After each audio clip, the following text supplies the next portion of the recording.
Sayın Valim, değerli belediye başkanlarım, ülkemin dört bucağından bugün Muğla'ya, Yörükler yatağına gelen benim değerli Yörük kardeşlerim, toplantımız hayırlı olsun, uğurlu olsun, bereketli olsun inşallah.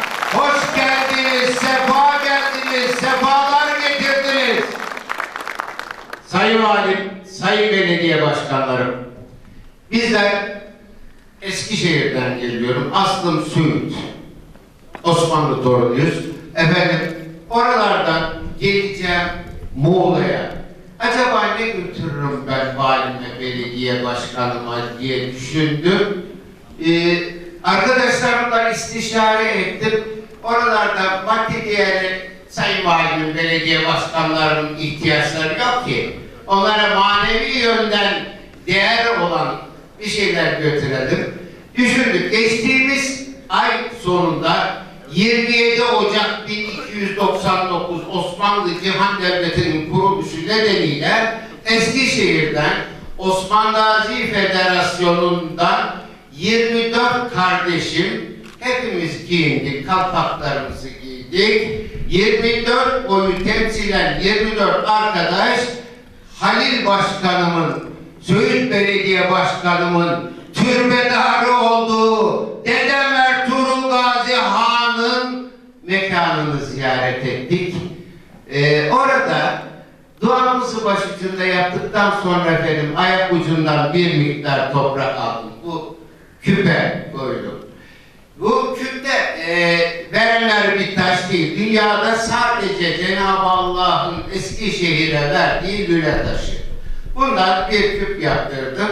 Ayak ucundan Ertuğrul Gazi Han dedemizin bir miktar toprak aldık. Buraya koyduk. Onun 5 kilometre ilerisinde Dursun Fakı Hazretleri yatıyor. Küre'de. Orayı da ziyaret ettik. Aynı şekilde başucunda dua ettik. Ayak ucundan bir miktar toprak aldık. Buraya kurduk.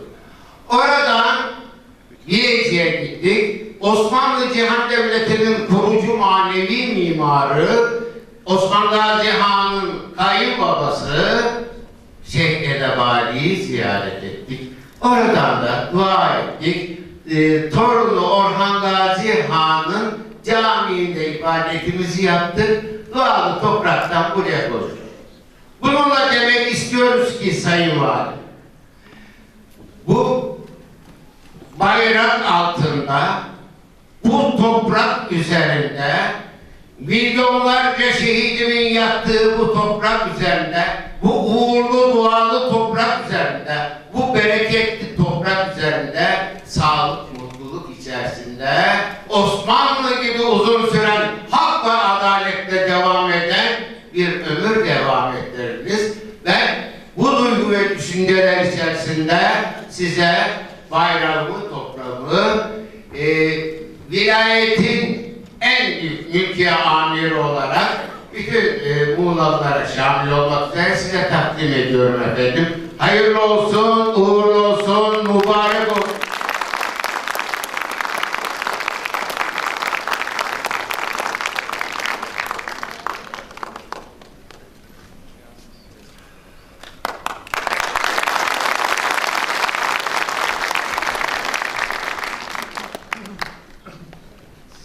Sayın Valim, bununla kalmıyor tabii ki.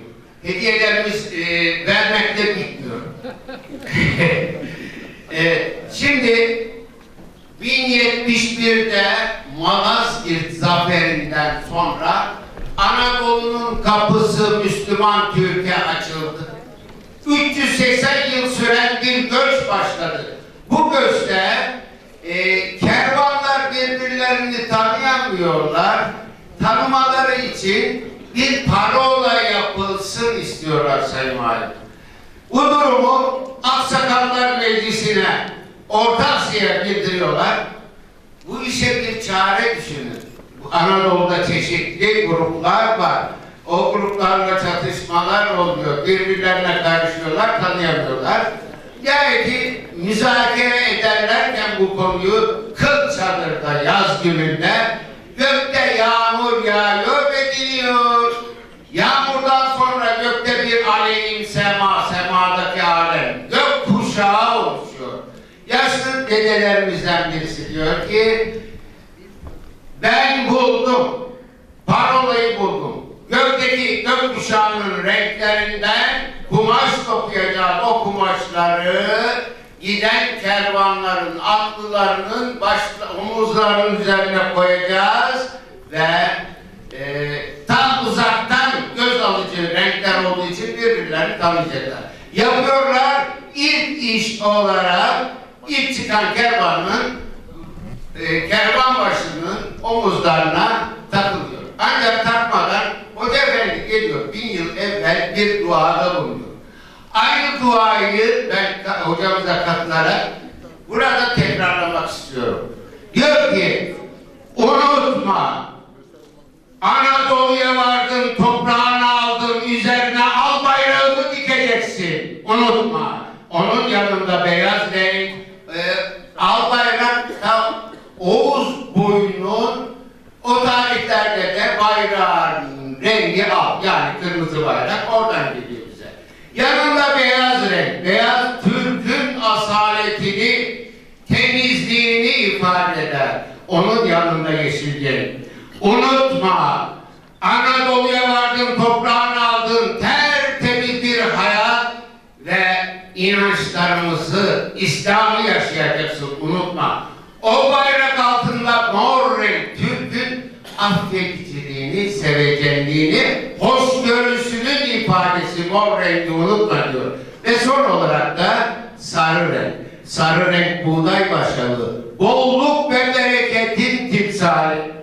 Ben diyorum ki bu sarı rengin bolluk ve bereketini Sayın Valim, belediye başkanlarının evlerine, Muğla'nın tüm evlerine, yetmedi 81 ilimizin her evine, her köyüne, her mezrasına yine yetmedi Sayın Başkanım. Yetmiyor. Adriyatik'ten Çin Seddi'ne kadar bu coğrafyada yaşayan 350 milyon Türk'ün evlerine, hanelerine aynı bereketi versin diyorum. Bu duygu düşüncelerle size takmak istiyorum. Evet.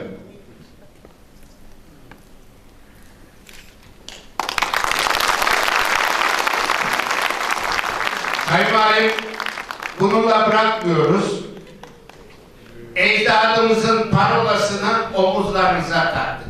Bayrağımızı, toprağımızı verdik. Onun yanında ecdadımın Osmanlı Cihan Devleti'nin devlet armasını da kalp hizasına takıyoruz.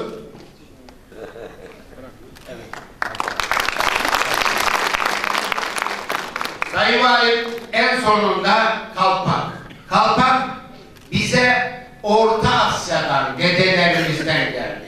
Fes gibi Fas'tan gelme falan değil. Dedemiz giydiği için dirilişin, kuruluşun ve kurtuluşun simgesi kalpak. Onun üzerinde de Türk bayrağımız var efendim. Bununla diyoruz ki kalbimizin üzerinde ecdadımızın devlet arması. Omuzlarımızın üzerinde ecdadımızın parolası. Kollarımızın üzerinde bayrağımız, toprağımız, başımızın üzerinde kuruluşun, kurtuluşun simgesi, dirilişin simgesi kalpağını başımıza getiren böyle. Sayın Valim, mülklüğümüz hayırlı olsun.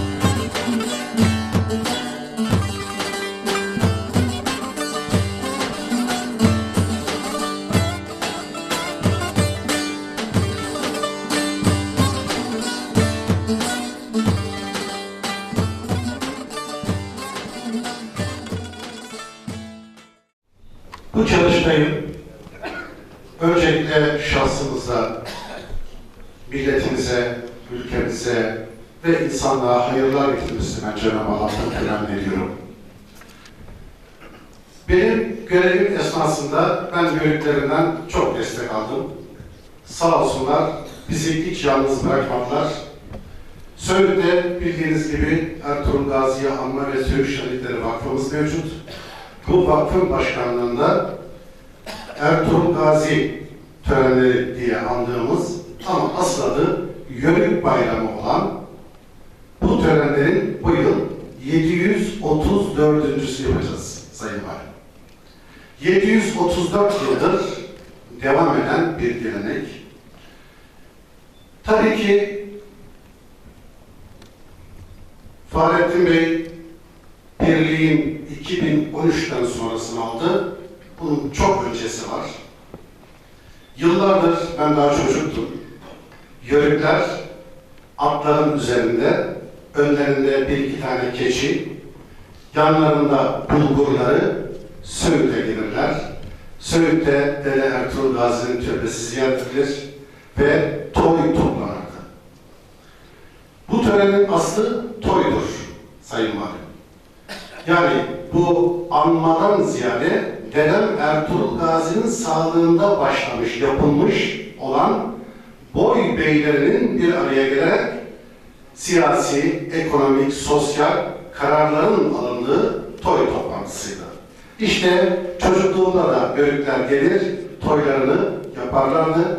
Getirdikleri ve bölgeden toplanan hayvanların etlerinin katıldığı, bulgurların katıldığı o şifalı pilavlar pişerdi. Az önce Büyükşehir Belediye Başkanı'nın ifade ettiği o bazlamalar, biz bazlama diyoruz başkanım, bazlamalar yapılır ve gelen misafirlere ikram edilirdi. Şimdi derneklerimiz birbirinden habersizdi. Senede bir gün Söğüt'te toplanıyorlardı. Ayrı ayrı yerlerde kendi etkinliklerini yapmaktaydılar. Dedik ki bunları bir araya getirelim, federasyonları oluşturalım, bölge federasyonları. Sonra konfederasyonları oluşturalım. Baktık ki 2-3 tane konfederasyon çıktı. Şimdi dedik ki bunların da üstünde Türkiye Yörük Türkmen Birliğimizi oluşturalım ve bu çatı altında bu etkinliklerimizi devam ettirelim. Tabii ki maksadımız siyaset değil. Tabii ki maksadımız etnik ayrımcılık değil. Sayın Valim çok güzel izah ettiler. Yörükler kendilerinden olmayanlara da biz diye hitap ederler. Çünkü hep kendilerini devlet olarak görmüşler, asli unsur olarak görmüşler ve bu topraklarda bu bayrağın altında yaşayan herkesi bir olarak kabul etmişler. Dolayısıyla Büyük Önder Gazi Mustafa Kemal Atatürk'ün o güzel özdeyişinde ifade ettiği gibi ne mutlu Türk'üm diyene demişler ve o birlikleri sağlamışlar. Sayın Başkanım çok güzel ifade etti Yörük'ü, çok güzel anlattı. Evet, Yörük o kadar güzel bir insan ki, o kadar hoşgörülü ki, ben bir tarihçi olarak başkanıma bir ilave daha katkı sağlamak adına bir şey söyleyeceğim, fazla lafı uzatmak istemiyorum. Çünkü Ağrı'dan gelen bir başkanımız var.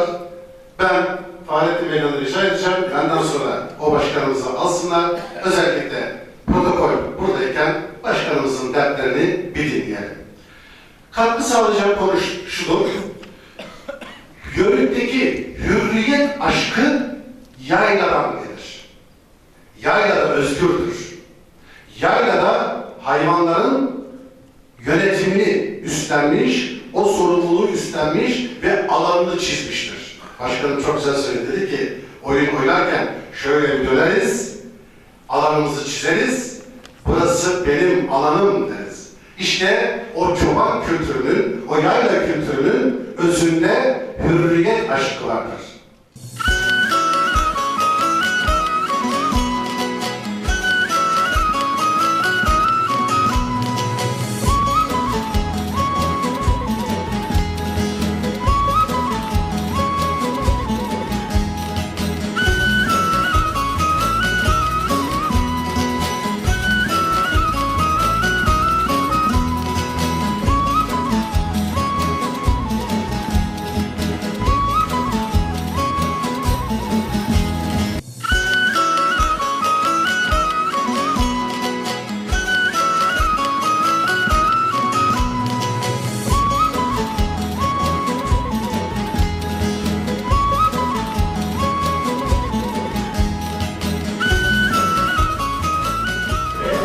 Biz Orhan Başkanımla birlikte Yörük obalarını Muğla'da belli bir yere taşımak için gerçekten birlikte çok gayret sarf ediyoruz. Diğer kuruluşlarımızla birlikte.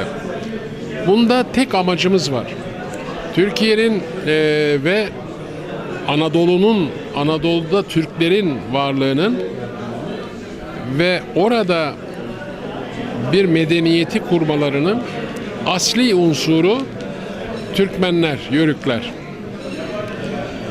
Ve Türkmen Yörükler yürüyen, göçen olduğu için genellikle çok daha fazla yeri, çok daha fazla insanı Anadolu'nun içinde bağrında taşıdığı diğer inanışları, görüşleri, dini inanışları, farklı mezhepleri herkesle bir araya gelmiş ve onlarla ilişki kurmuş, onları anlamaya çalışmış ve büyük bir hoşgörü içerisinde kendisini ifade etmiş ve bu ülkenin, Anadolu'nun harcı olmuş. Göçerlikten yerleşik düzene geçtikten sonra bu yapısında bir farklılaşma, hani hocamız da söyledi ya, yerleşik olanları o zamanlar halen aktif olarak, yörük olarak devam edenler yatmış, yani artık hareket edemeyen diye tabir ediliyor. Dolayısıyla o dönemde bir uyku hali, birbirinden bölünme, o yolda göçerken birbirine merhaba diyen, bir obadan bir obaya kız alan, kız veren, birlikte halleşip, dertleşip, tekrar ayrışan, değil mi? Yolda bir yerde birleşiyoruz, halleşiyoruz, sen ne yaptın, ne ettin? Yani biz birbirimizden haberdar oluyoruz ve ayrılıyoruz. Ama gelip de buraya yerleşince bunda bir kopukluk olmuş. Şimdi ülkenin içinde bulunduğu durumda bir refleks uyanıyor. Diyor ki ben bu ülkenin ana unsuruyum. Ben dedemin dedesi şurada Yemen'de, dedem burada Kurtuluş Savaşı'nda, ben bu ülke için canımı verdim. Ve bu ülke benim vatanım. Önce vatan, sonra her şey. Bu nedenle insanlar son zamanlarda ülkenin içinde bulunduğu kafa karışıklığı, bulanıklığı, nereye gidiyoruz, ne oluyoruz sorusuna cevap ararken birbirimizi tekrar o bulutun içinden yakalamış bulmuşuz. Diyoruz ki biz kesinlikle hiçbir siyasi partinin doğrultusunda değil, siyasi partilerin üstünde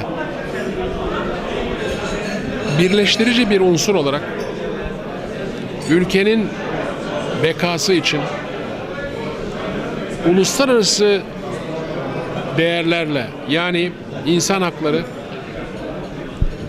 ne diyor? Büyüğümüz insanı yaşat ki devlet yaşasın diyor. Değil mi? Önce insan hürriyetimize, özlük haklarımıza, özgürlüğümüze, kendi alanımız içerisinde ona sahip çıkmak istiyoruz. Ve herkese saygılı olmak istiyoruz. Ve barış içinde yaşamak istiyoruz. Bölünme duygusu bizi olağanüstü rahatsız ediyor.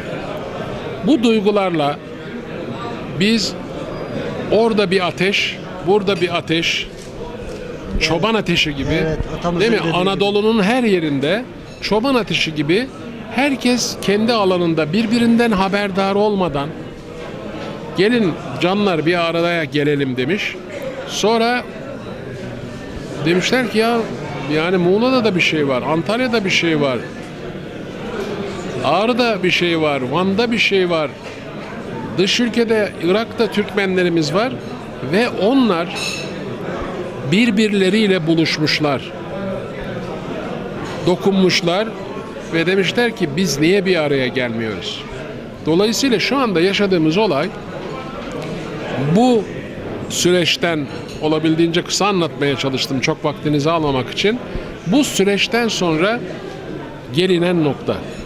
Şimdi adı konup daha büyük bir organizasyonla, üst kimlikle hepimizi bir araya toplayacak bir kuruluşa ve kuruluşun tüzüğüne burada karar verdi ve bundan sonra da 6 aylık bir başkan seçilerek ondan sonraki yapılacak 6 ayda yeni başkanımızla, yönetim kurulumuzla ülkenin bütünlüğü için ve kendi varlığımızı tarif etmek için, ama bunu tarif ederken kimseyi öteleyen değil, ben buyum, zaten benim felsefemde herkesi kucaklamak var, Türkiye'yi kucaklamak var.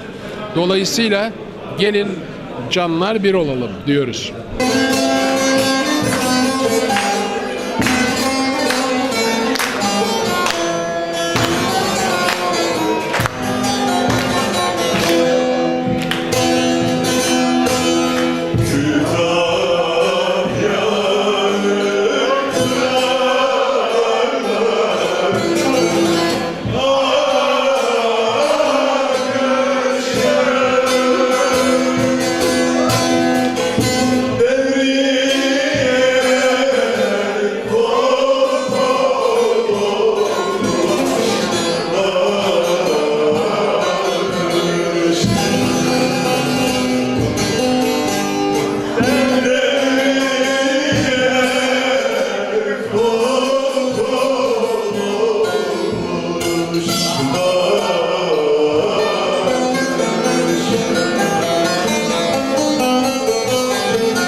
Öncelikle ben de Menteşe ilçemizde, merkez ilçemizde sizi ağırlamaktan mutlu duyduğumuzu belirtmek istedim.